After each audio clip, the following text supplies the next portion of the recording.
This is the Part B2 and C section of the 2010 June Regents, and I will be reviewing the last 35 points of this exam, which I like to call the free response section. Let's get started. Number 51, what's the total number of electron pairs shared between a carbon atom and one of the oxygen atoms in a carbon dioxide molecule?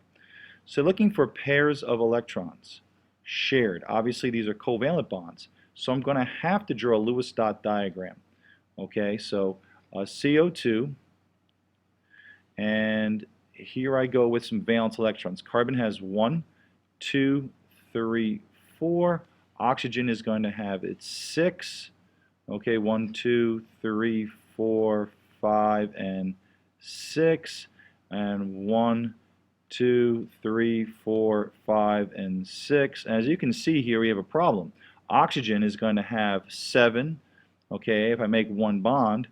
All right, so what we're going to have to do here, as you've already learned probably, is we're going to have to put these electrons, okay, together. I'm just trying to move these, and what we're going to have here is a double bond. Okay, so we have, let me just clean this up. I was trying to do it so I can teach you, but obviously I might have failed in that regards. But here's my carbon with its 4 valence in red, and here is the oxygen with its 6 in blue. So in order to satisfy the octet rule, so that every carbon or every oxygen atom here has its 8, okay, I am going to need to have a double bond here. So carbon dioxide, it looks like this, okay. Another way to draw it, each dash or bond is going to be, okay, a pair of electrons. Okay. Now, so obviously they're looking for the total number of electron pairs shared between a carbon atom and one of the oxygen atoms. So we're looking for, in here, there's 2 pairs. So the answer is 2. So obviously you had to be able to draw these Lewis dot diagrams. And remember, when you're doing these, you put out all the valence electrons, then you pair them up, make one bond, then evaluate whether or not you're getting that 8. So if I'm going to evaluate whether I did this correctly, okay, 2, 4, 6, 8 is good for this oxygen, and 2, 4, 6, 8 I get for that oxygen, and then carbon I evaluate has 2, 4, 6, and 8 again. So that's how I did that. So again, you could have started this this way, okay, with 1, 2, 3, 4, and then oxygen with a pair, and then it has 1, 2, 3, 4, and 5. Always start with one bond, and all I'm doing is putting out the valence electrons, which is what we should be able to get. Remember, oxygen is 2 dash what? Okay, 2 dash 6, so it has 6 valence. Carbon is 2 dash 4, so it has 4. Okay, and you can get that from row 16 for the oxygen or row 14. In any case, that's how I would start. And if you evaluate this, okay, let's pick a good color here, you would see that 1, 2, 3, 4, 5, 6. This oxygen has 7. 1, 2, 3, 4, 5, 6, 7, which is no good. This oxygen has 7, and this carbon, by seeing its shared electrons, 2, 4, 6, has 6. So one bond's not going to cut it. So what you do is you add another bond, okay, and add another electron to the mix here, like I did over here, and you see now we've satisfied the 8. Any case, a dash is a pair. 51 is 2 pairs of electrons. Let's go to the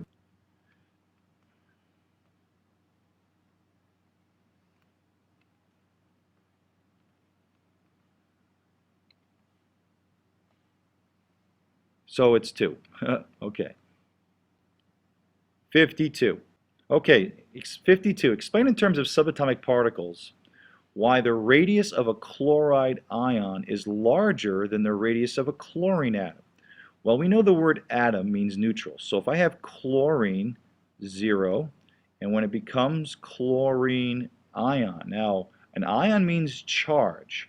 What charge does chlorine ion become? Okay, well, if you go to the periodic table, let's do that. Now, looking at the periodic table, I'm going to find my chlorine, which is a nonmetal. Now, nonmetals are above the staircase. They're very small, so they tend to attract their electrons. That's the reason why nonmetals are small, because their electrons are pulled in to a very strong nuclear charge. That's why they have high electronegativity. So nonmetals tend to gain electrons, but halogens love to gain one more to become like a noble gas to achieve that octet and that stability, that driving force. So chlorine likes to become -1. If you don't believe me, okay, let's take a closer look at chlorine. And as we move across, we'll see chlorine likes to clearly become -1. Now you may say, Mr. Grodski, what about these other charges? Well, in a case like this, you're going to pick the most common oxidation state, and it's -1. Yes, it can become these, but these are the most common of all the charges. So if you had to make a guess, it had to be -1. Back to the question. Okay, so chlorine is going to be -1. If you had to make a guess, you go with the most common isotope. And in this course, chlorine, we're going to be -1. It's the nonmetals love to get reduced and gain electrons. So the question is, why is a chlorine ion larger? So we have the atom. Let's see, we draw this over here. So the chlorine 0 is the atom. Then we have the chloride negative, which is bigger. Why? Well, if you look at a chlorine atom, okay, and how does an atom of chlorine become this negative ion? Okay, how does it do that? Well, you should know that ions are due to electrons. And a chlorine ion that's -1 has one more electron. And if you remember from redox, chlorine 0, okay, gains an electron and becomes Cl negative. So this thing has one more electron. And if the electrons outnumber the protons, the electrons, okay, will now kind of move away and feel the nucleus less. So as you add electrons, the electrons now are greater in charge than the protons. They're able to move a little farther away, okay? Or just remember, okay, if you gain weight, you get bigger. If you gain electrons, you get bigger. Now, if you want to get specific, the atomic number of chlorine is 17. Right there's the atomic number 17, so it's got 17 protons, right? And if it's an atom, it also has 17 electrons, right? They have to be equal to make a 0. 17 positive in the nucleus, 17 electrons negative on the outside, make an atom 0. But if it becomes -1, okay, sorry, if it became -1, that means it has one more electron than normal, so now it has 18 electrons compared to the 17 when it was an atom. Let me write this out somewhere else. Okay, so when we have chlorine, I should say, 0, okay, it has atomic number 17, so it's positive 17 protons. And of course, it's got -17 overall for its 17 electrons. The protons equal the electrons if it's an atom. Here, if it's -1, the chlorine must have gained an electron. And now you have one more electron than normal, so it's got 18 electrons. So this is overall -1.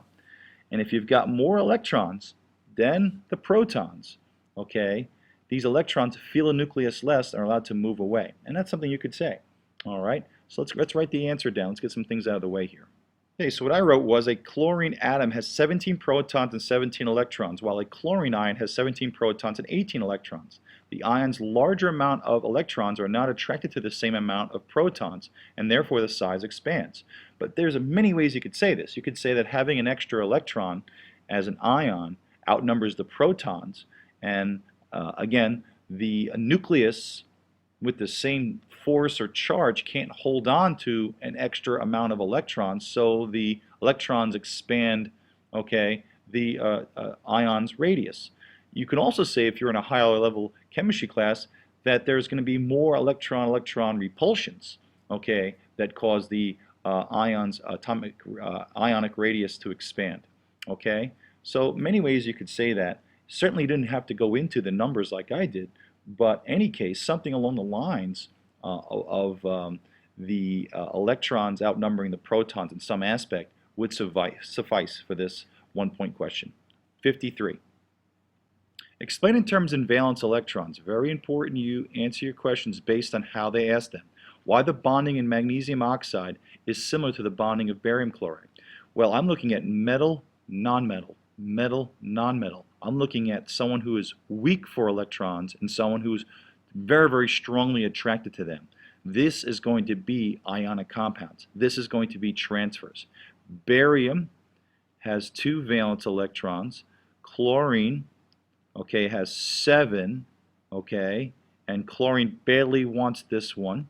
So the chlorine is going to have that new one that it took, and it's now going to have a stable octet by transferring one. And there's going to be 2 chlorines who do that. They're going to have it 7 and grab the other bariums, okay, and both of these become ions, -1, because they gain 1. Very similar to what we just talked about in question 52. Barium lost all of its valence electrons, as all metals do in ionic compounds, because they hold on to them loosely, and that's the Lewis dot diagram for barium chloride. Magnesium had 2, oxygen had 6 to start with, but oxygen takes both of them, becomes -2. Magnesium had 2 of valence electrons, a group 2 element, and now is +2. So the biggest thing here is the valence electrons were transferred. This was ionic bonding. Both of the metals lost all their valence, and both of the nonmetals gained enough to get their stable octet. Okay, so you have to clearly understand this is ionic bonding. Number 53, let's go to the answer booklet. So I said both compounds exhibit ionic bonding, thus their valence electrons, see how I'm explaining in terms how they want it, were transferred from the metal to the nonmetal. Okay, the metal lost all of them, nonmetal gained what was necessary to make the stable octet. Number 54. 54. Explain in terms of subatomic particles. So now I'm explaining in terms of protons, neutrons, and electrons. Those are the subatomic particles we have in this class. Why this excited atom, okay, is electrically neutral. Okay, so a little blurb here. An atom in an excited state has an electron configuration of 2-7-2. Okay, now that seems odd to me, because shouldn't that really be 2-8-1? An electron from the second energy level jumped, made a quantum leap to the third because it absorbed energy and now is farther away. Yeah, this is an excited state. An excited state means electrons are going out of order because an atom, which is a neutral being because the protons equal the electrons, okay, gained energy, and this ground state electron, its lowest energy state, went to a higher energy state farther away. Remember, always think the nucleus is right here in configurations. Any case, explain in terms of protons, neutrons, and electrons why this excited atom that gained energy is electrically neutral. Well, if something's excited, it's got energy, but it didn't lose or gain electrons. So the protons equal the electrons, okay? And it's still an atom. They said it was an atom, not an ion that was excited, and all atoms are neutral, and their protons equal their electrons. Let's go to the booklet. So I said in an atom, now I used, you don't have to write this, ground state or excited, they're totally independent, okay? But if you're an atom, protons equal electrons. Case in point, if I have an atom of carbon-12, and the number is 6 or below because carbon has 6 protons. If it's an atom, it's 6 protons, and guess what? 6 electrons. All right, so number 55. Number 55, write the electron configuration of this atom in the ground state. So we noticed it was 2-7-2. That's the excited state. The ground state means electrons filling in order. In order to have electrons in the third energy level, remember, in between the dashes, this is the first energy level. It holds 2. The second energy level holds 8. The third energy level holds 18. To figure out how much each holds, we have that 2n squared rule. The n is the energy level. So if the energy level is 1, 1 squared is 1 times 2. There's your 2. If I put a 2 here, the second energy level, the second row in the periodic table, 2 squared is 4. 4 times 2 is 8. So you have to have 8 here before you fill the third. That's how it goes. That's what ground state means. It fills in order from lower energy orbitals closer to the nucleus to farther energy orbitals. Okay, so obviously an electron jumped from the second to the third, so this should be 2-8. Now, of course, we have to have one less here, 2-8, 1. Now if you get confused, since this is an atom, count the number of electrons. 7 plus 2 is 9. 9 plus 2 is 11. There's 11 electrons. And because it's an atom, and we just stated in the other question, 11 electrons has to equal 11 protons. And I can find that atom with 11 protons by looking for the atomic number on the periodic table. So there it is, sodium, atomic number 11. Look at its configuration, 2-81. That's your answer. 2-81. All right. Number 56. Number 56, in the space in your answer booklet, calculate the gram formula mass of glycine. So they're telling you what glycine is right here. I see a Cu group. It's an organic acid, as they state. Your response must include both the numerical setup and the calculated result. Notice the 2 points you're going to earn for this. 1 for the setup and 1 for the calculated result. So make sure you show your work. You lose a point. Now they want the gram formula mass. That's the mass per 1 mole. It's the mass of the formula. So we're going to take this formula, okay, NH2, CH2, COH, and go to the booklet. Okay, I have the structural formula of glycine written. Let's go ahead and write the molecular formula so that we have the right number of carbons, hydrogens, oxygen, nitrogens available to us so that we can do the gram formula mass using the periodic table. So I have 2 carbons, so it's C2. Then I have, let's say, H's. I have, let's see, 2 plus 2 plus 1 is 5 H's, 5 hydrogens, 2 oxygens, and a nitrogen. Okay? And that is my formula, or my molecular formula. Let's go ahead now and put together the work for the first point. There's a 2-point question. You have to be careful. So we have to show the work. So let's show the work very organized. So we're going to have 2 carbons. We need the atomic mass of carbon. So let's go to the periodic table. And here is carbon with an atomic mass of 12.01. And the reason for the decimal place, if we remember, is because we're averaging all the isotopes of carbon. There's carbon 12, 11, 14. If you average all of these different mass numbers of carbon together, it rounds off to 12 because the most abundant is 12. However, we're after this number, we're going to round off and use the most abundant and be 12. And this means that if I have 12 grams of carbon will equal 1 mole. And of course the reasoning is we decided to do that. We use the quantity of however much carbon atoms is needed to equal this gram amount. Okay, any case, so 12 grams. Look at nitrogen is 14. Oxygen, we're going to round off to 16. And hydrogen, okay, which is a non-metal, which is written all the way to the left because it has 1 valence electron, is 1.079. Its most abundant isotope is 1, so we'll use those numbers to form my formula mass. So that means in one of these, or 1 mole of these, I have 2 moles of carbon. So I go 2 times, maybe, 2 times the mass of carbon, which is 12. Just going to round off there.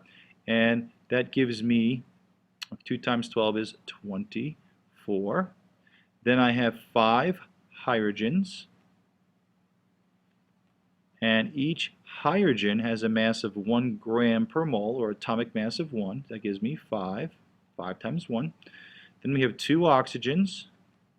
Each oxygen has an atomic mass of 16. Okay, that's 32. 2 times 16 is 32. Then I have 1 nitrogen. And as we saw from the periodic table, the atomic mass of nitrogen is 14. So 1 times 14 is 14. And then I add these up. 4 plus 2 is 6. 6 plus 5 is 11. 11 and 4 is 15. And 3 plus 2 is 4. And 6 and 1, 75 grams per mole. Okay, so you would get a point for your work and a point for the right number.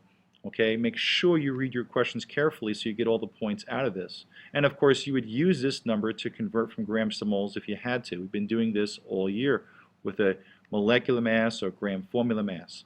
Okay, so in the case that you were to get this number wrong, if your work is correct, they'd give you a point for that, but you'd lose out for the right number. So correct work, right number, point apiece. Moving on to number 57. 57 states, identify one functional group in a glycine molecule. Now, a functional group, that's a group of nonmetals, okay, attached to a carbon chain that give it a different bit of functionality or properties. And we have a table called Table R, okay, that lists all of the functional groups off the carbon chain that you have to know. But looking at the glycine molecule, the one that sticks out to me is this Cu group, which you have an R bonded to a C, double bonded to an O, to an OH, a COOH ending. We will see that is an organic acid. Or, look here, I have a carbon bonded to two H's, that's why it's CH2. It's bonded to a C that's double bonded to an O. Okay, there's my organic acid part. But here I have an N, which is bonded to two H's. And when you have an N bonded to a carbon chain, okay, with an R to an N to other R's, okay, they call this an amine. So you could have said an acid or amine. Now, if you didn't know those things, again, all right, this would be the NH part, and this would be the R for the rest of the organic molecule. Okay, if you look at what these R's mean, the rest of an organic molecule is a carbon chain. For the organic acid, okay, if I go backwards a little bit, organic acid, this would be the R, the rest of an organic molecule. So the R to the COOH, remember two O's and an H, that Cu group is my acid. Now, again, if you didn't know that, I'm pulling this off of my head here, out of my head, but you can go to table R. Let's do it. Here's table R listing all of our organic functional groups, and that glycine molecule had a COOH ending. Okay, so an organic acid was one of them. Notice it's the R. Look at the example they give you. Here's the ending, that Cu group ending. The R represents the rest of an organic molecule, that carbon chain. And of course, the amine that I drew, notice it's NH2 and the rest of an organic molecule. Okay, so that's where I got the word amine. Okay, or you could have picked organic acid. Okay, so I'm just going to say organic acid. I clearly could have said an amine as well. Okay, number 58. Okay, so number 58, they wanted you to draw, okay, the structural formula, okay, for acetamine. I guess they wanted to show the Lewis structure, okay, because this is actually a structure already. However, let's do that. CH3, carbon must make 4 bonds. So that's why I have these 4 bonds. CH3, these are the H's. Okay, I'm putting the H's in, but you could leave them alone as dashes. Then it's bonded to a carbon. Now I have an O, and then I have an N. This is bonded to 2 H's. Now I know that N wants to make 3 bonds, because N typically has a lone pair. So you would count this as one of the electrons. 1, 2, 3, 4, okay, or the 3 bonds if you want. Now, if this was bonded this way, I know oxygen loves to bond twice, and the carbon wants to make 4 bonds. So this is not written correctly. If you thought this was an ether, an O in the middle, you can clearly see that you need 2 H's. Carbon needs 4 bonds. So I can't draw it this way. So it must be a carbon double bonded to an oxygen. One more bond left is the N, which is bonded to 2 H's. Okay?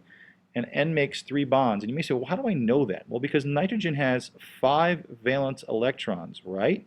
Right? It's 2-5. So it needs, guess what? 3 more electrons from something else to share with to make the stable octet. That's why ammonia is NH3. Okay?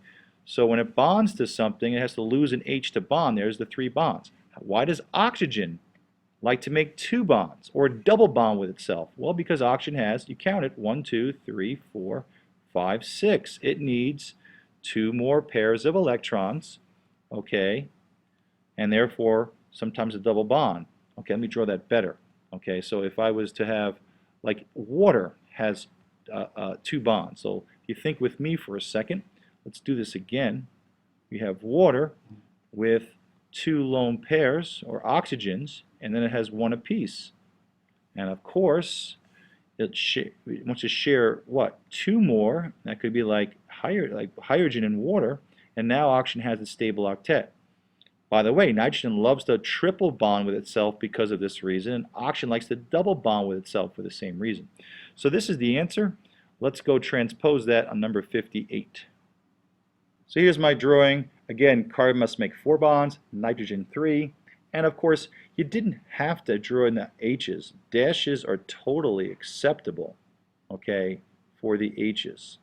All right, now of course, I drew these bonds, okay, in a 180-degree bond, but you could have done N bonding to 2 H's. You didn't have to do it this way. So something anywhere near with the H's or without, but again, carbon with 4 bonds, nitrogen with 3, that works, number 59.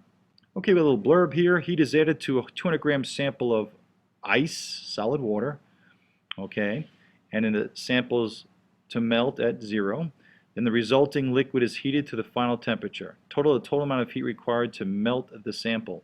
Okay, well, a little bit of review here. To melt a sample, think what we're doing here. We have a heating and cooling curve. All right, now, actually, let me just go to a bigger screen for a second. All right. Okay, so what I have here is temperature and time plotted. This is called a heating or cooling curve, depending which way you want to go. Since we're adding heat at a constant rate, this is called a heating curve. And temperature is also a measure of the average kinetic energy. Okay, you should know that.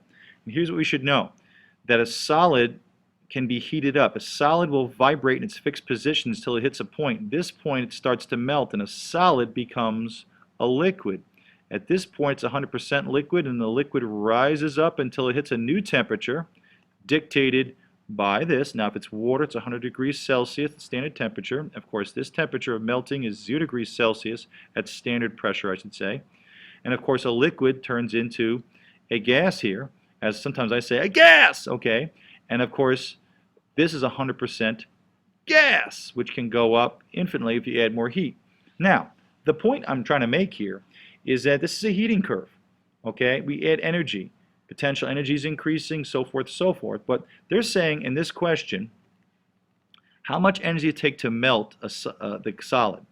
And it has to be at, okay, 0 degrees Celsius. My friends, in chemistry, we're at a phase change. Temperature stays constant. So we're going to be basically measuring the energy change at this position. And we should have learned already that if you're at this position, we use the mass times heat of fusion value. If we had pure liquid, that would be mass times the specific heat times the change in temperature, because there is going to be a change in temperature. All of our calorimetry that you've done in the past year, you've had a change in temperature because we used water, the change in temperature of the water, and related it back to the entire system. At this temperature change, okay, this is another phase change. This phase change, of course, is evaporation. We don't use, or we don't have a what? Change in temperature, so we use mass times the heat of vaporization. So these are constants that you need to have that someone got from calorimetry. If you've got a change in temperature, we use these formulas. Now these formulas are given to you in table T. Let's go there. So here I am in table T. In the bottom part I have the heat formulas. And Q is heat, mass of the substance, usually our water, specific heat, usually the water, change in temperature, usually the water. And notice, if I have a change in temperature, and that's when I'm in a liquid phase for water, I plug these values in and I get the energy that it takes to get the water from one temperature to another. But if I do not have a temperature change, I'm at a phase change, melting or vaporization, okay, and I can use the same value for freezing and condensation, right, just a different direction on the curve. I plug in these values, mass times. You don't have a change in temperature. Now, where do I get these values? Table A or B. And table B is the answer. Okay, heat of fusion, this is for water now. Heat of vaporization for water. Notice the heat of vaporization is much larger. It takes a lot more energy to take a liquid into a gas phase, who has tremendous potential energy, than a solid into a liquid. And the specific heat of the water is given here. This is the basic value that measures how well water can change its temperature. Okay? Any case, so I'm going to plug that in. So the question states, I want to melt an ice cube. Just melt it at a certain temperature. So the formula is mass times heat of fusion. There it is. So all I'm going to do is deal with this part of the curve here. So the mass of my sample times the heat of fusion, which is 334 joules per gram from table B.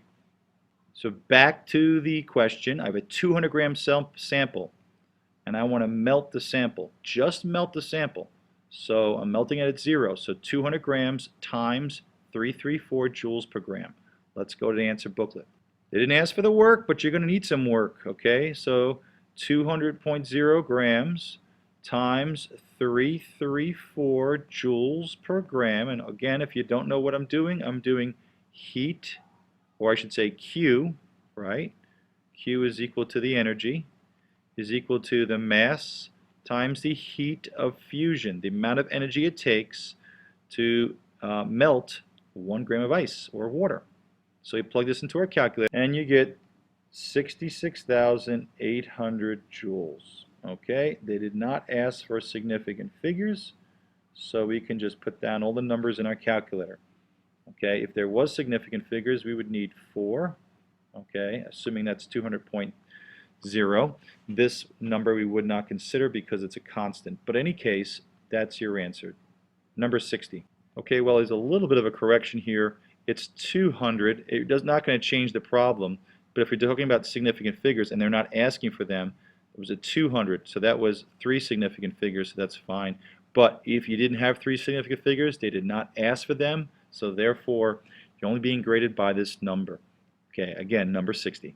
Number 60 just wants a numerical setup for calculating the total amount of heat required to raise the temperature of water from 0 to its final temperature. The final temperature, of course, is 65. So we just want the energy it takes to go from 0 to 65.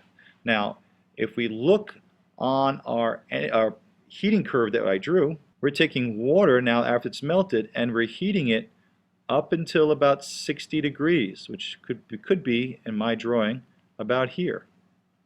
So we're taking it from here to here. Guess what? There's a temperature change. So guess what? I use the Q equals MC change in T. In this question, they just want the setup. So you just plug in the mass of your water, specific heat of the water, change in temperature of the water.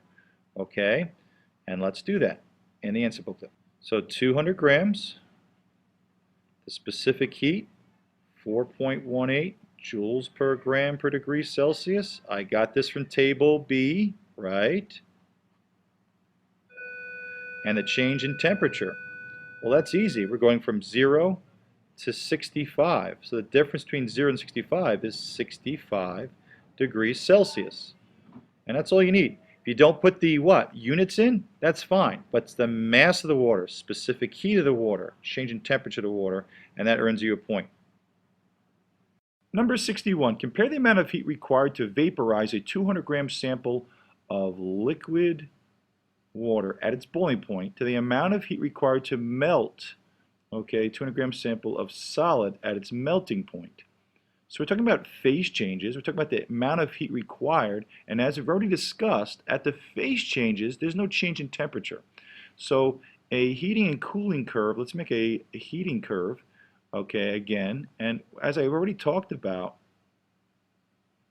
the phase changes occur, of course, here and here where the temperature stays constant or the kinetic energy stays constant, and of course the melting is going to occur, the solid going to the liquid here, and of course the liquid is going to go to a gas here. But as I've drawn them, you notice this line, this phase change line is longer. It takes a little bit longer time to make a liquid go to a gas than a solid to go to a liquid. And the reason is it takes more energy, right? And the formulas we use at these phase changes are not the ones with the change in temperature because there isn't one. We use the ones, of course, without the change in temperature. So the one here is heat, or Q, is equal to mass times heat of fusion. That's what we use to measure this phase change. And this one is Q is equal to mass times heat of vaporization.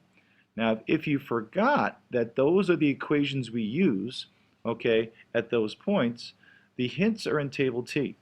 All right, now, before we go to table T, just to remind ourselves, let's not do that, okay, to go back to where we were, okay, the change in temperature, number 61. Compare the amount of heat required to vaporize a 200-gram sample of liquid water at its boiling point, and the amount of heat required to melt a 200-gram sample of solid at its melting point. Okay, these are at their phase change temperatures. And as I've drawn previously, let's draw a heating and cooling curve. Okay, and let's compare what's happening. Now we know this is kinetic energy, which is temperature. This is time coordinate. Okay, and what we're going to get is solid heating up. Okay, and let's just go backwards a little bit to give us some room. So solid's going to heat up, then it's going to start to melt, then it's going to increase in temperature, and then it's going to level off again, and then increase again. Okay, as you already know, this is a solid, this is the liquid phase, this is the gas phase. And at the melting point, here's the melting point phase change, and here is the evaporation phase change. Okay, and we all know that at these temperatures, temperature should stay constant. I know my drawings aren't perfect, but they stay constant because kinetic energy is converted to potential. Okay, energy is still being absorbed, but we're using the energy to go from one phase to another. But this is, of course, a solid going to a liquid, and this, of course, is a liquid going to a gas. Now, what am I getting after? Well, I'm trying to compare the heat. Well, first and foremost, most heating and cooling curves have this line longer, and the reason is because it takes a lot more heat to make a liquid go into a gas than a solid to a liquid. Notice there's more time here. Why? Because there's a lot more energy needed. So we know there's no temperature change, so my formula is going to be Q equals mass times heat of vaporization. And this one, to find the heat and the energy it takes to melt this sample, Q heat equals mass times heat of fusion. Now, if I wanted to measure the energy with a change of temperature of pure phase, I would be using Q equals MC change of T. Notice there's no change of temperature for either of these phase changes, so I'm left with these formulas. Now, of course, they didn't ask exactly for the numbers here. They asked for compare. You could simply just say, by knowing your chemistry, it takes a lot more heat to vaporize. Okay? So if these are both 10-gram samples, it really comes down to the size of the constants. Let's go to the periodic table, two places first. Let's go to table T to remind us where these formulas are, and then table B to show us the values. Okay, in the bottom of table T, we've got this heat, okay, category, and we've got the three formulas. Okay, and they give you what they stand for. One has a change in temperature, and that's where the pure phase changes occur, solid, liquid, and gas. But when there's a phase change from one to the other, temperature stays constant, and you cannot use this formula, okay, when the temperature is constant. You have to use either one of these two. Fusion is called melting, and vaporization is a liquid to a gas. So, we have to see the values of these. Let's go to table B. Clearly, the heat of vaporization is much bigger than the heat of fusion, so therefore there's a lot more energy needed to take a liquid to a gas than a solid to a liquid. Reasoning is a lot of energy gases have to overcome the intermolecular attractions, so you need a lot more energy. Gases have tremendous amount of potential. So your answer really is really in table B here, but I'm giving you all that background information. So in the answer booklet I say it takes more heat to vaporize water than to melt it. That's all they wanted to. They didn't want a numerical value. You could have given them one, that's great. But as long as it takes more heat to vaporize, table B was really a friend there. Okay, number 62. Number 62, identify the type of nuclear reaction represented by equation 1. They've got a blurb here. I kind of like to go to the question first and see what they're looking for and then go back.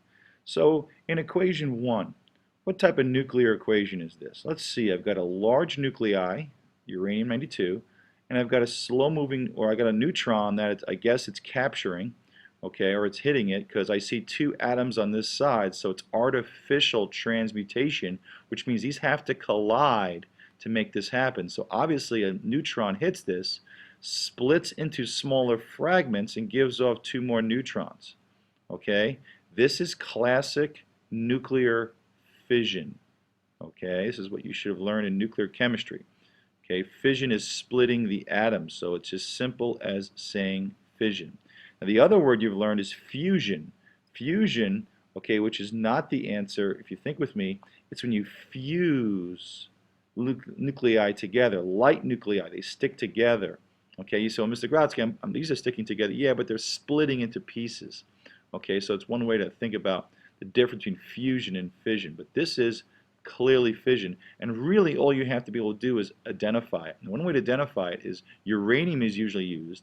You need a neutron to split it, and look at this, you make more neutrons that can go and find other uraniums. If you got a critical mass, you can have an uncontrollable, okay, nuclear reaction. So 62 is fission.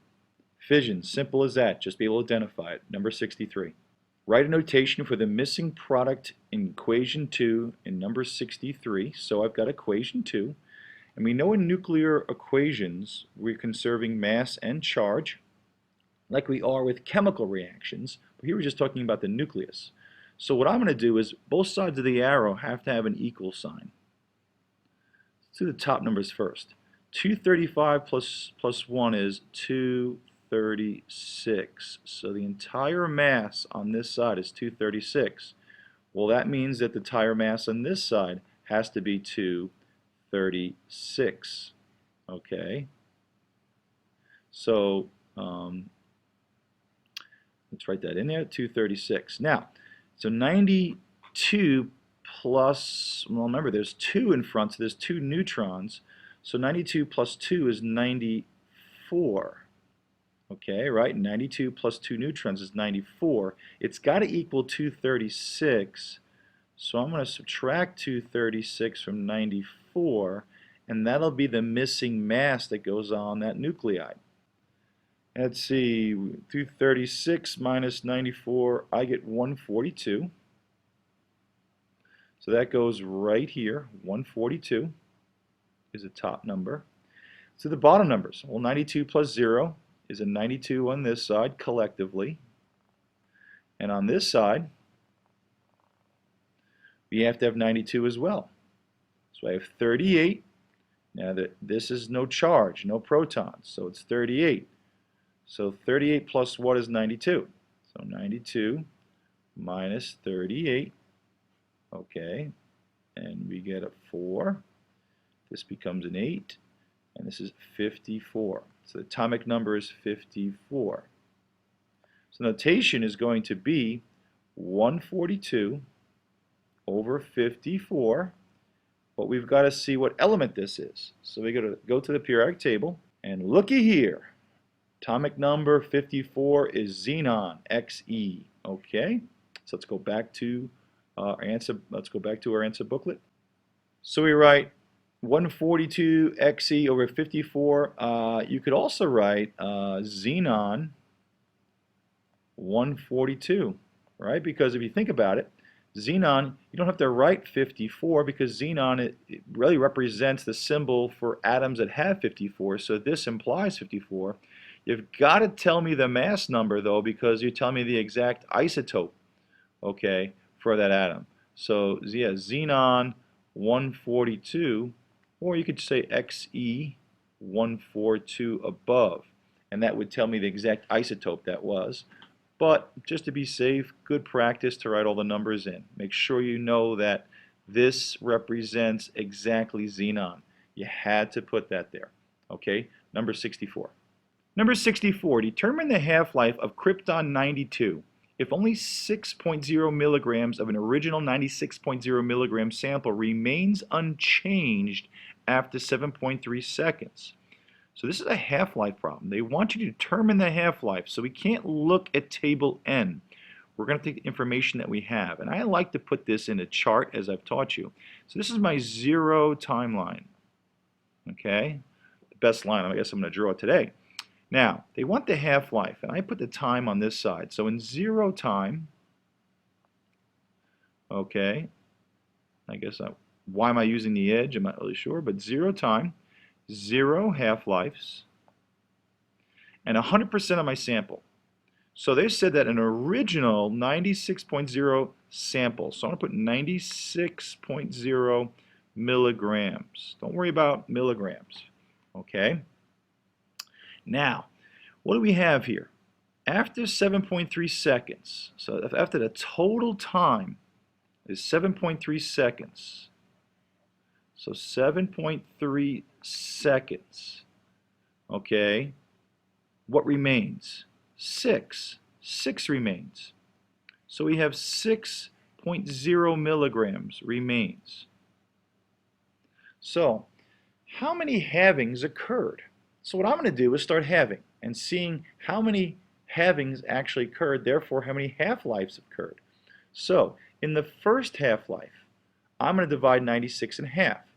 Put that in your calculator, okay, and you should get 42. I'm sorry, all right. Let's try 48, okay. All right, so I'm dividing 96 in 2, okay, 45. And 40, okay, so we got that. So 48. Now we're going to do the second half-life. All right, so let's see if I can do this. Divide this in half, okay, and I get 24. Third half-life. Okay, I can try to do this. Divide it in half again, I get 12. And then to get to 6, I have one more time. So I've just noticed 4 halvings have occurred. Okay, so if 4 half-lives have occurred in 7.3 seconds, what is the time per one half-life? Well, 7.3 seconds, 7.36 seconds occurred over 4 half-lives. So I'm dividing by 4 because 4 of these halvings have occurred in this time period. Okay, so we're going to put that on a calculator, and what we get is 7.36 divided by 4, and I get an answer of 1.84. Now, to make sense of this, you don't see that. If you put 1.84 seconds and add them 4 times, if each half-life is 1.84 seconds and there's 4 halvings, then 1.84 plus 1.84 plus 1.84 plus 1 would equal this value. So the total time period is important. The total halvings are important, and we got that by halving downward. We did not count this. We counted the first half-life here. So the answer, of course, is 1.84 seconds. A nice classic half-life problem. I like it, as long as you can divide by 2. All right, 64. Let's go to the answer. So 1.84 seconds, they wrote the units for you. There's no significant figures involved with this, so if you give me a number something close to this, 1.8, okay. I guess if you round it to 2, I could accept it as well. So understand, they didn't ask for significant figures. That's it, number 65.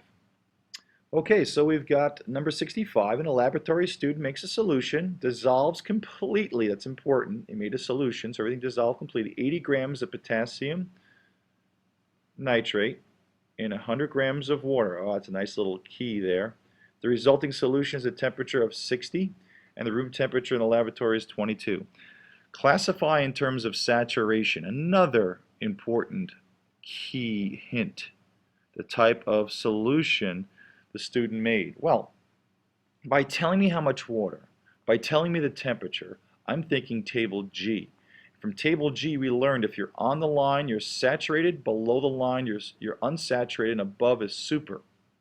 So I'm going to need to take the 80 grams of KNO3, and table G is based on 100 grams of water, so that's nice.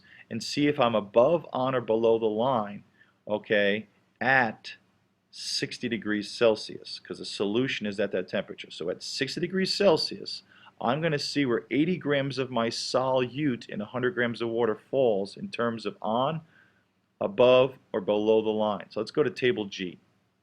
Okay, potassium nitrate, and the temperature is 60, okay?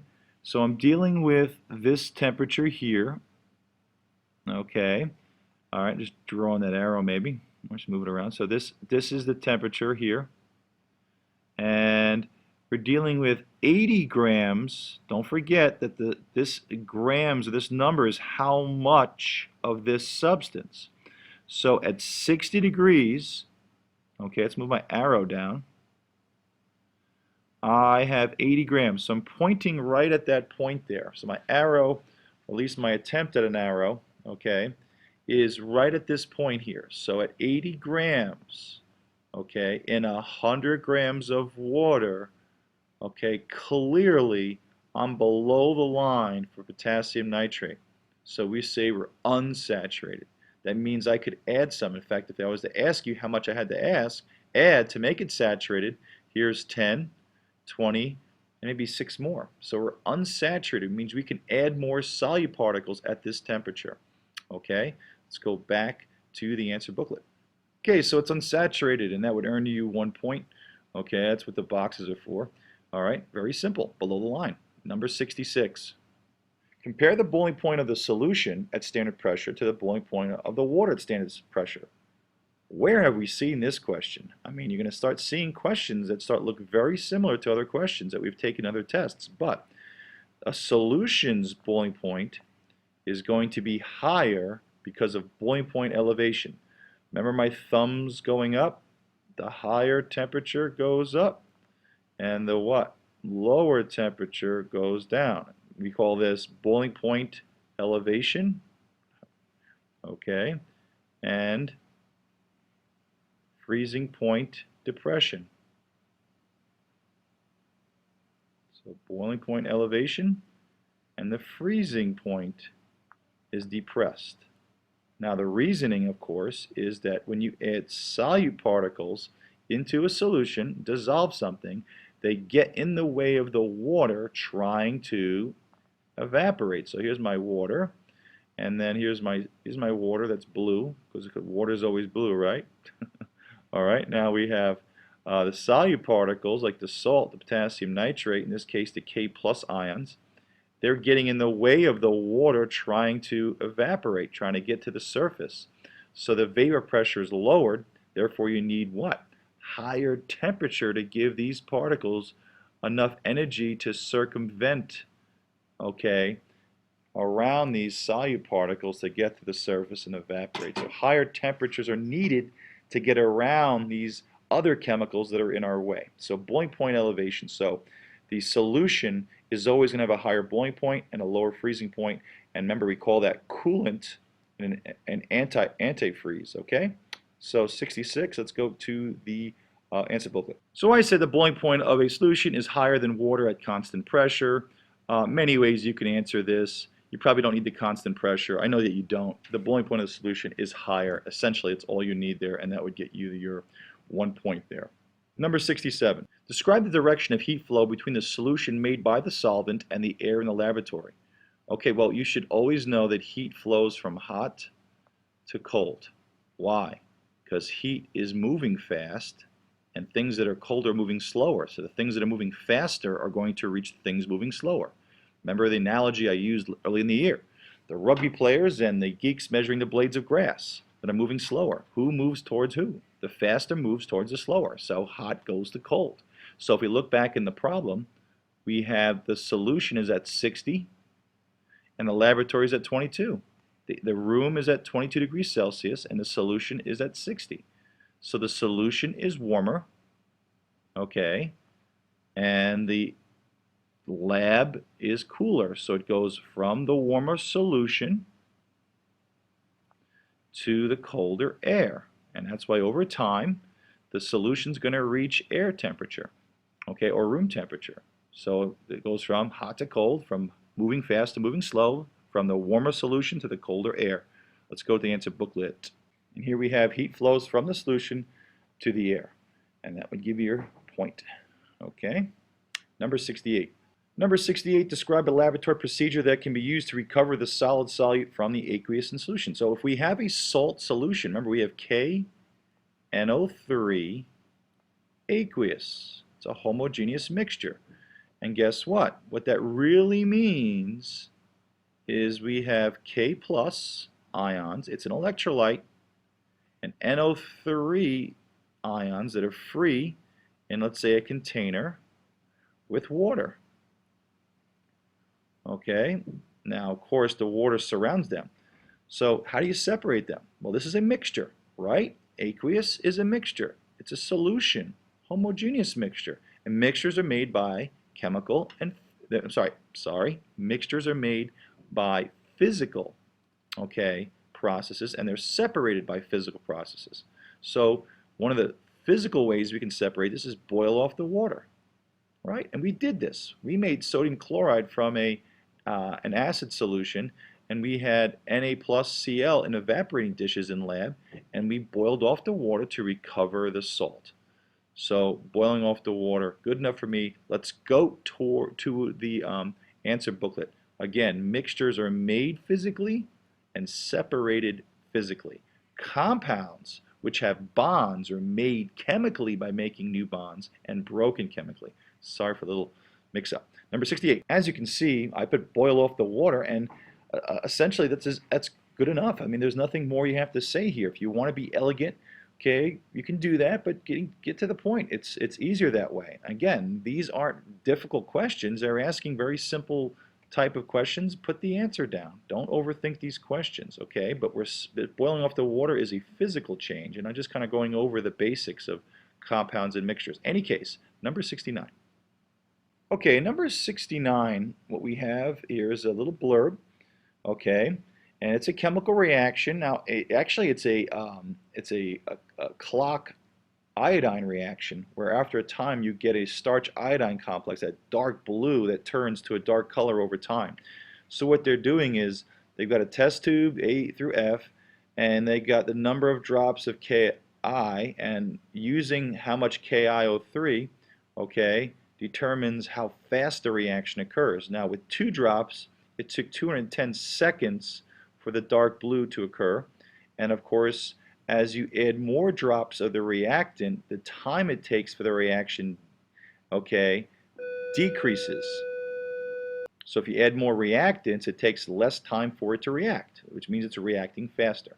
Okay, now you may not have gotten all of that, in all of this, but that's okay, because I would like you to go right to, okay, number 69, and read the question. On the grid in your answer booklet, mark an appropriate scale on the axis labeled time S and plot the data from the data table. Circle, connect the points. They're giving you 2 points for marking a scale, an appropriate scale on the axis, okay, and then plotting this table. So let's go to the answer booklet. Okay, so I have just plotted my data like you should have also, and I plotted a correct scale, an appropriate scale. You get a point for an appropriate scale. An appropriate scale is supposed to be linear, and it allows for a trend to be seen, which means there should be no breaks. No breaks here. Okay, if you have breaks in between, that means you're not being linear in your scale. Notice I have 20 points or 20 seconds in between these boxes, and that makes it linear all the way through. Another point to the appropriate scale point you're trying to earn is that you have to be able to see a trend. Now, you should, by good graph taking or graph making plotting skills, try to use the entire graph, but we won't take a point off if you don't. However, if you only use a small part of the graph and this trend is hard to see because you are using points that are so far away from each other, then we'd have to take a point off. So try to use the entire graph so that you can see the line that we're trying to make here. All right. So yeah, so appropriate scale means that the amount of points in between are constant, which means linear, no breaks, okay? And 2, you're using most of the graph so you can see the trend. And that would be 1 point out of 2. All right, the next point, Okay, and I guess I'm supposed to circle and connect my points. So I'll do that. So circle your points and connect them. Okay. So hard for me to do, but I'll try. Yeah, okay. And I'm connecting them. Not much of a straight edge, but that's me doing the best I can. All right. And if you didn't have a straight edge and you did that, that'd still be acceptable. Allow one credit for plotting all 6 points correctly. So you're going to get another credit beyond the appropriate scale for plotting these correctly. Now you have to be, they say, plus or minus 0.3 of a grid space. Okay, so if you're sloppy in putting these points, you will lose your point. Okay, and now they ask you to circle connect, but if you don't, they don't take a point away for that. Okay, so interesting enough. So this would be a 2-point question, 2 out of 2, 1 point for the correct scale, showing the obvious linear type of scaling and showing a trend. And the other point is plotting your points correctly. You get nothing lost or taken away if you forgot to connect and circle the points, even though they asked you to do that. Okay, back to the next question. So now that you have plotted your graph, here's a question from it. State how the number of drops of the potassium iodate used in the reaction affects the rate of the reaction. Well, we can see right here as the drops increases, the rate of the reaction increases because it takes less time for it to go black. Okay, but if you don't see that, you can see on your graph. Remember, your graph basically looked like this. Okay, and this was seconds, and this was the number of drops. Okay, so obviously as the drops increased, the seconds got smaller, which means it took less time for it to react, which means it reacted faster. That was hard for a lot of people to understand. As the time decreased, okay, decreased time that it takes for the solution to go from clear, okay, to give you that that blue-black color, okay, that amount of time, if the time is shorter, that means the reaction is reacting faster. Some people looked at it and said, well, gosh darn it, if you got 210 seconds, that must be faster. Actually, it's slower. If it's 210 seconds, it takes a lot longer for it to go black. So it's kind of an inverse relationship in this type of reaction. Okay, shorter amount of time means it reacted faster. All right, so number 70. As the drops increase, the reaction rate increases. Let's go to the book. So I said increasing the number of drops of potassium iodide increases the rate of reaction. Okay, you could have made it simpler. Okay, the rate of reaction increases. Okay, but again, what people get confused in this problem, I know from experience, is that people say, "Oh, geez, the time decreases, so it must occur slower." There's more seconds faster, but you have to think in terms of going from that colorless to the dark color. If the time is shorter, okay, it occurs faster. Okay, number 71. Identify one factor other than concentration of reactants that would affect the rate of this reaction. So they're looking for basically factors that affect rates of reaction. Okay, and I would think any of them. Surface area increasing. Okay, we just did concentration. Brackets means molarity. Okay, you could do temperature, make them go faster. Okay, so those are the main culprits. Temperature, surface area, concentration. Now, if these were gases, you could include pressure, but that's not a gas. Okay, and of course a catalyst are all factors that affect the rate of reaction. Of course, the catalyst lowers the activation energy by finding an alternative pathway. So any of these factors that affect the speed of reaction, with the exception of pressure, because we don't have any gases that are in this. Remember, solids and liquids are not affected by changes in pressure significantly, unlike gases. So let's go to the answer booklet. So one of the factors that I talked about, temperature or a catalyst, either one is fine. And if you thought of something else that increases the number of effective collisions, that would work too. Of course, that would get you your point there, but certainly you only need is one. Temperature catalyst works fine. Number 72. Okay, we've got this blurb here, number 72, about the solvate process.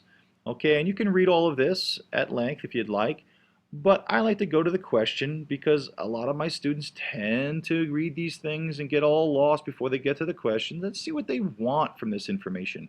Write the IUPAC name for washing soda. The IUPAC name is the naming system you've already learned. Okay, don't get all get all upset about what the IUPAC means. It's just a naming system that you already learned. Okay, it's a set of rules that a conference get together to decide how we name things for a washing soda. So we've got to go back into the reading. What is washing soda? Okay, solvate process is used to produce washing soda. There it is. Okay, and they want the name for it. All right, well, it's a salt. It's a sodium and the CO3. What the heck is a CO3? We would go to a table. I call it the what the heck is that table, but it's called table E. Let's go. So I knew the Na was sodium, but that what the heck was a CO3? So I look, okay, and I see, oh, it's a carbonate. It's -2. So I have a ternary salt. So I've got a carbonate, I have a sodium in front. Let's go name it. All right, so the naming system you probably already learned is the positive one goes in front as an element, so that's sodium. And if you didn't know it was sodium, you can go to table S and it would tell you the name for each element. And this from table S is carbonate. And that's it, sodium carbonate, washing soda. Okay? And we don't put a Roman numeral here because when you look at sodium in the reference table, the periodic table, you'll see it only becomes +1, only one choice, which kind of makes sense if you think about this. The carbonate from table E is -2 individually. This is +1 individually. There's one carbonate, -2 overall, and there's two sodiums, +2 overall. These salts always have to equal 0. So sodium carbonate, very simple. You don't say disodium or like carbon dioxide. That's an old naming system. We just say sodium. I don't care how many of these you have. It's just a straight-laced, hey, what's in front? What's the element? What's the name of the polyatomic ion? Independent of how many you have. Number 73. Ooh, a point. Number 73, identify the type of chemical reaction represented by the equation.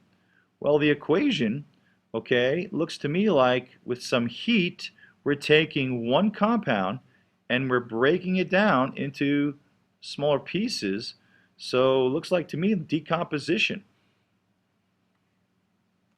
Someone might say, well, it's redox, and one way to look at a redox reaction is say, well, can you find any elements standing alone for your zeros? And you can't, but if you really want to make sure, you can assign oxidation numbers. Oxygen is -2, carbon has to be +4, and if you keep going down the line here and find the individual charges, you'll see that all of them stay constant from one side to another. Sodium is +1, hydrogen is +1, carbon is +4, and oxygen is -2. So if you spent the time to assign oxidation numbers, none of the individual oxidation states of each of the elements changed. Therefore, it's not redox. Classic case of one big thing breaking down into smaller pieces is called decomposition. And making something in the reverse, one of the general things we'd say is composition, formation, or synthesis. Okay? So number 73 is decomposition. And that would give you a point. Decomposition. Number 74. State evidence that indicates the entropy, that's the chaos, that's the disorder, okay, of the products is greater than the entropy of the reactant. Okay, so let's look at the reaction again. Well, I can see that the reactant is a solid. So there's a couple different things. I have solid becoming, well, another solid, but it's also making a gas. That screams to me, wow, we're making something that's pretty ordered. Solids have three-dimensional arrangements called crystal lattices, very structured. Gases are the most disorganized of all because they're flying around hundreds of miles an hour, okay, and they have no organization. They're totally random if they're an ideal gas. So I'm producing two gases, okay. Now, another way I can look at this is say, well, two particles are creating 1, 2, 3 particles. That's another way to think about it. So 2 particles break apart into 3, that means you're becoming more disorganized. But the biggest factor for me is solids are becoming gases. All right, and that's the biggest evidence that the chaos or disorder is increasing. Let's go to the booklet. So I said the products of the reaction include 2 gases that have more disorder than the solid reactant. Okay, and in many ways you could say this. That's what's nice about the part 2. You could say, hey, we made 3 particles that came from 2, but something along the line, the best answer is that you created this disorganized gas that doesn't have the same structure and organization of a solid. Okay, there's your point. Number 75. Number 75, determine the total mass of washing soda that we've already determined is this chemical here, produced if 3,360 kilograms of sodium hydrogen carbonate reacts. So we're starting off with 3,360 kilograms, okay, of my sodium hydrogen carbonate, and it produces 360 kilograms of water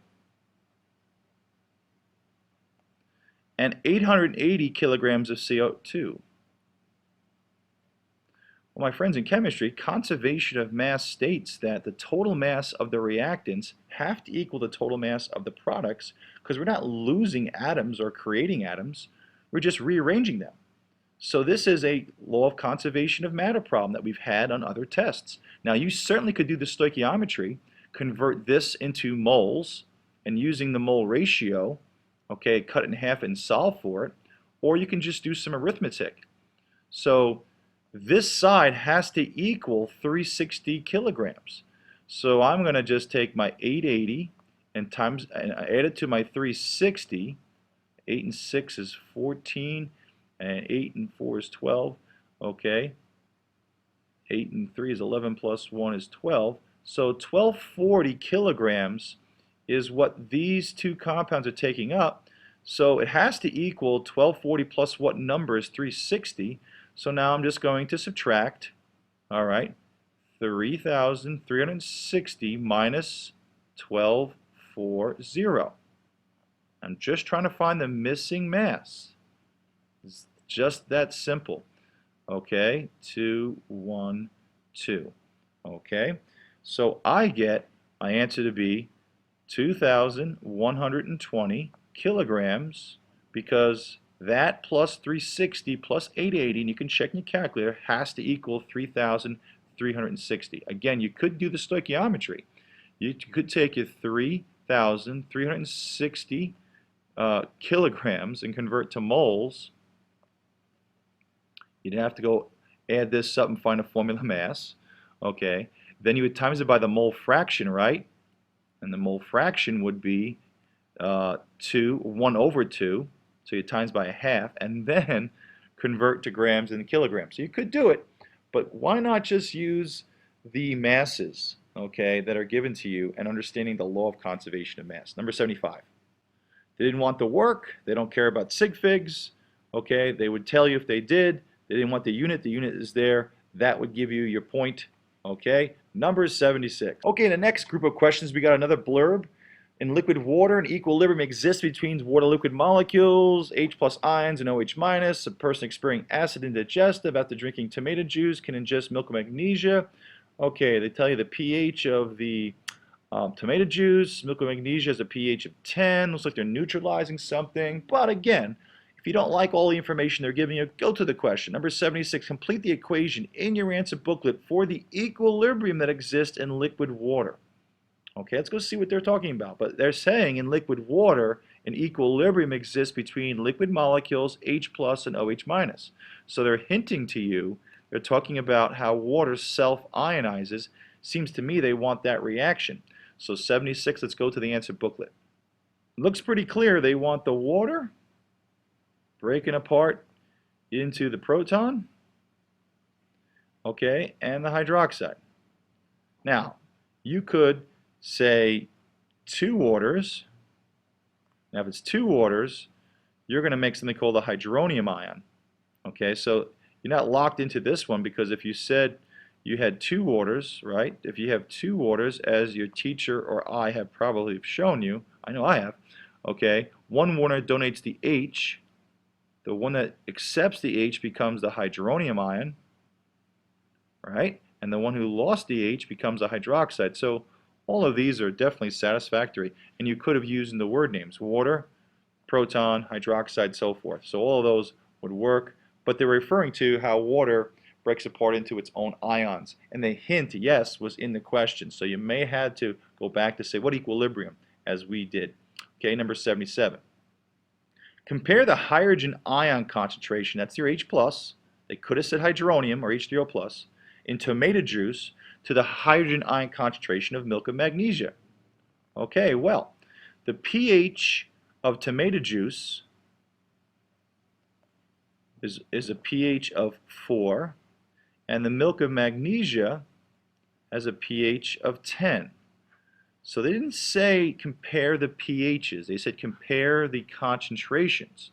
Tomato juice has a 4, and this is a 10. Okay, but what does this mean? Well, if you should know that a pH is 4, the actual concentration of the H plus ion concentration is 1 times 10 to the negative 4, right? 10 to the negative x, or, okay, make it back into the concentration. And this is 1 times 10 to the negative 10. So who is in larger concentration? Okay, so if the pH is 4, okay, for the tomato juice, and the pH is 10 for the milk of magnesia, the concentration is 1 times 10 negative 4. Now, if you didn't know that, because it's not part of the Regents curriculum, that the pH is the positive value or the negative log of this exponent for the H plus ion concentration, you should know that a lower pH, right, a pH of 7 is neutral, and anything lower than 7 means you have more what? H pluses than hydroxides. So this guy being lower than 7 or lower than 10 is more acidic. As the pH drops, okay, you get more acidic, and you should know why, because the concentration gets bigger. This number gets bigger, a bigger negative exponent. But in any case, you should just basically know that as the pH drops, the lower the pH, the more acidic you are. So a pH of 4 is more acidic than 10. So therefore, very simply, the hydrogen ion concentration that comes from acids will be greater from a pH of 4 than a pH of 10. Let's go to the answer booklet. So I said tomato juice has a higher H plus concentration than the milk of magnesia. Okay, and clearly lower the pH, okay, the higher the H plus is, the more acidic you are. Now notice I said tomato juice and milk of magnesia. I was explaining exactly how they wanted me to answer it. They wanted you to compare tomato juice with that of milk of magnesia. So I said tomato juice has a higher H plus concentration than milk of magnesia. Number 78, identify the negative ion found in milk of magnesia. Well, milk of magnesia is magnesium hydroxide. Hydroxide from table E is OH minus. Okay, so magnesium is Mg, which is plus 2, and the hydroxide is negative 1. So it's a base, all right? And that base is a hydroxide. All right, so in any case, the negative ion is the hydroxide ion, right? That's the salt or the base they gave you. There's my hydroxide. So magnesium hydroxide, it's the negative ion. And there it is for a point. It just seems like that's too easy, but that's the question. Number 78's over. Number 79. So number 79, what is the color of thymol blue indicator when placed in a sample of milk of magnesia? Well, milk of magnesia, we've already talked about, is magnesium hydroxide. Okay, obviously it's a base. It's an Arrhenius base because of that hydroxide that will dissociate somewhat, even though it is an insoluble compound. An acid will make it dissolve. Any case, all right, it's a basic solution. All right, so thymol blue is an indicator that changes color in acid and base solutions, but it's pH specific. So we have to look up the table M to see what color thymol blue will change in a basic solution. So table M, here we go. Okay, table M, up close and personal. We're going to go find thymol blue on the bottom. And a little quick little tutorial. We know that anything 8 and lower gives us a yellow color, and anything 9.6 and greater gives us a blue color. In the problem, they said milk of magnesia has a pH of 10. 10 is greater than 9.6, so clearly the answer is blue. Number 79 is blue. And that would give you your point. Yeehaw. Number 80. So number 80, they gave you this big blurb, and again, let's go see the question first and go backwards. Write the chemical form of cuprite. All right, let's go find some cuprite. Cuprite, copper cuprate. Oh, its IUPAC name is copper 1 oxide. Okay, so essentially what they're saying is, what's the chemical formula of copper 1 oxide? So copper 1, whoa, what does that 1 mean? Well, copper can be, if you look in the reference table, +1 or +2. So it's telling us that copper is exactly +1. So copper is +1. Oxide, that ID ending is telling me that it's a binary compound with just oxygen. And oxygen has a charge of -2. To show you where I get those, let's go there to the reference table. There's the copper. That can become +1 and +2. So when we have it in a name, you have to tell me which oxidation state we're dealing with. Okay, so that Roman numeral system is for the first element. For instance, I could have nickel oxide, and if it's NiO, well, that means I'm dealing with the second, or the +2 oxidation state, because oxygen is -2, and if I don't know that, let's go find some O, all right, and there it is, -2. So back to what I was talking about here. If oxygen is -2, nickel has to be +2 for this compound to be 0. So when I'm naming this, I just can't say nickel oxide because, well, it could be nickel +3. So nickel 2 oxide, that Roman numeral 2 is what would be needed to name this, okay, in our IUPAC naming system to denote we're dealing with the +2 charge. If it was nickel +3, heck, that'd be the nickel with the +3 charge, okay.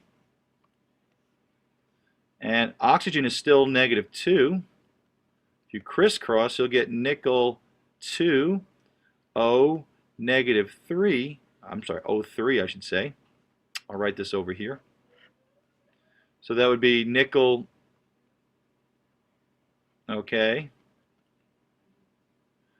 2, and O3. So nickel 3 oxide looks like that. So if you say nickel oxide, it could look like NiO or Ni2O3. So which one are we dealing with? So this will be nickel 3 oxide, nickel 2 oxide. In any case, back to the question. So as we saw, oxygen was -2, copper is +1. We'll need 2 of these +1s to balance off this -2, or you can crisscross 2 coppers, 1 oxygen. So it's Cu2O. So number 80 is copper, or Cu2O, copper, 1 oxide is that, and that'll get you a point. Yippee. Number 81. Number 81, determine the oxidation number of oxygen in the carbonate ion found in malachite. All right, well, let's go into the reading. Let's look for malachite. Malachite, which has the formula of this. So they want the oxygen in the carbonate ion. Well, whether it's the carbonate ion in malachite or in washing soda or calcium carbonate, it doesn't really matter. It's a carbonate ion, so we can do it independently of the rest of this. It don't really need to get crazy here. It's the carbonate ion. The carbonate ion is CO3, and it has a charge of -2. Now, if you didn't know that, there's a place to look, and of course that's the charge, or the table E, the what the heck is that table, I like to call it, and it gives you the name of these polyatomic ions and their charges. So let's go there. So here's table, and let's go find carbonate or carbonate, depending on where you are in the country. Okay, and there it is right here. I'm pretty good at looking at things. So carbonate is CO3 -2. The whole charge is -2. So let's continue. So this whole cluster has to equal -2, not 0. That's the key here. So oxygen is going to be -2. Now if you didn't know that, you look on the reference table. Upper right-hand corner is -2. Let's do that. So oxygen likes to become -2, and that's how I start the process. Now there's 3 of them. 3 times -2 is -6. The whole thing has to equal -2, so the front one, which is usually positive, has to be +4. +4 and a -6 give me a -2, so therefore this is +4. Now I know they just asked for the oxidation number in oxygen, but I did the whole thing. If they wanted the carbon, we had it. But so we were basically done once we found this number off the periodic table, so it's just -2. Again, it's one of those questions where you just scratch your head. Really? It's all they wanted was the oxygen? Okay. Yeah, and that's all they wanted. So there's your point. Yippee! Okay, 82. 83. Identify one physical property of aluminum that could make it a better choice than copper for a cooking pan. All right, so let's go into the reading. Okay, aluminum is used for cooking pans, so does copper. At room temperature, the electrical conductivity of copper is 1.6 times greater than aluminum wire at the same length. At room temperature, the heat conductivity of copper is 1 times 8 greater than the heat conductivity. Okay, at STP, the density of copper is greater than that of aluminum. So all that information, maybe there's something there. So what physical property, that's everything that there we listed as physical, would make it a better choice? I'm sorry, number 82. Identify one physical property of copper that makes it a good choice for uses that are not related to electrical conductivity. Okay, well, you could say copper is heavier. Okay, would be a heavier pan, so it won't fall off the stove because it's more dense. It's has a higher heat conductivity. That's not electrical conductivity. So that it can cook it, I guess, food and use the energy more efficiently. There's many different ways you can go about this, but it's one of those weird, odd questions where if you say anything in terms of physical properties that you can make a case, you'd get it pretty much right. So I'm just going to say that because the copper is more dense, it's heavier than aluminum, and it's a better choice for a pot, I'm assuming. Okay, so I'm just going to say it's a good conductor of heat, right? They wanted physical properties that were not electrical conductance properties. So what makes it a good pan is a good conductor of heat, but man, there's so many different responses here, okay? And really is one of those questions they just want to give you, it seems like. Just use some common sense, please, okay? So number 83. Number 83, identify one physical property of aluminum that could make it a better choice than copper, okay, for a cooking pan. Wow, you get the sense that they're running out of questions. All right. So again, this is another one of those common sense questions. Why do you think identify a physical property? They're not even saying to explain why, but I guess that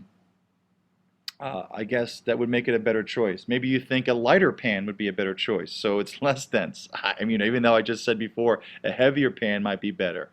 So there's hard to really go through this, but what I do know that a physical property, it's not as a good conductor of heat, so I guess I have to go with the density or something else.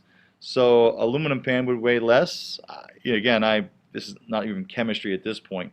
I'm drawing at straws at these two questions here in terms of what they're giving me. But we would accept pretty much anything that had common sense and you can make a good explanation. So 83, if you said aluminum is less dense, we'd give that to you. All right? I'm drawing at straws at this question. Both of these things are silly to me, but just read them carefully, give me a good, honest answer to them, and you'd be fine. And there seems to be always one or two of these types of common sense questions. And that is essentially all the questions in part 2. Hope you enjoyed that. Hope that helped. And again, don't overthink these questions, okay? These are the same type of material you took on the multiple choice. They're just hidden with different types of ways. That's all. Rock on.